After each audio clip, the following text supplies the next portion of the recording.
Hello, so andito na tayo sa Abhawok. Kahabaan ng Abhawok. Ayan, galing doon sa kanto. Ito yung makikita yung may purple na trees. Ayan, inaayos pa nila. Ayan.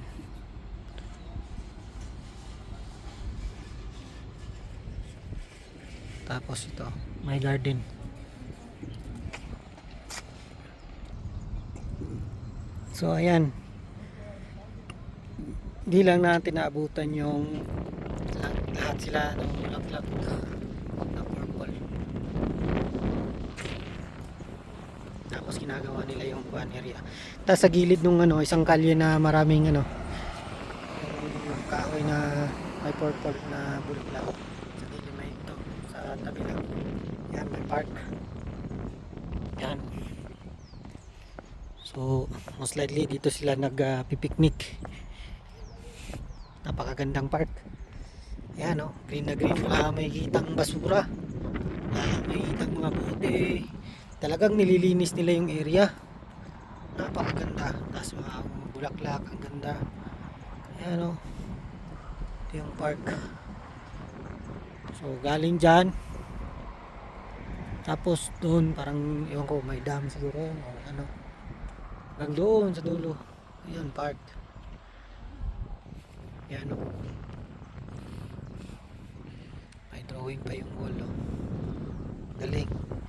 Oops. Wala pala to ba. Ayan, so ang ganda ng park. Ang linis.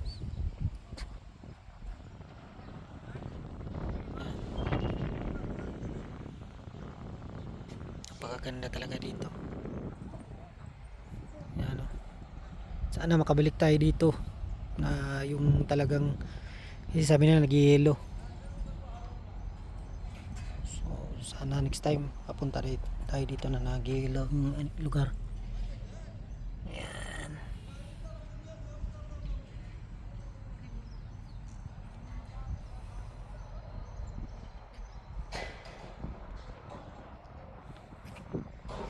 Tapos sa gilid dyan may mga pagkainan, mga coffee shop. Dalasan ito mga coffee shop. Ayan. Ganda, malinis, malamig. Tapos naka-monitor, secured, walang alaanin pa. Ayan Ayan kukulay ng purple. Ayan. So yan lang ang update natin ngayon dito sa Abhawok. Ito yung Abhawok. Kaya yung makikita mo yung mayroong mga umbrella na sinasabit sa taas, yung sa daan ng sasakyan. Yan ginagawa nila ngayon dyan. So, hindi ko alam kung meron pa ba o tapos na. Ayan. So ayan lang mga lods yung update natin for today's video. Abhawok. Ayan, mga kaganapan dito ngayon sa Abhawok. Maraming salamat, and sa mga bago lang pala sa channel ko, huwag nyo kalimutan mag like and subscribe. Tapos sa mga supporters ko at mga subscribers ko, maraming salamat sa walang sawang pagsuporta. So yan lang. Abhawok update. God bless sa ating lahat. Bye bye.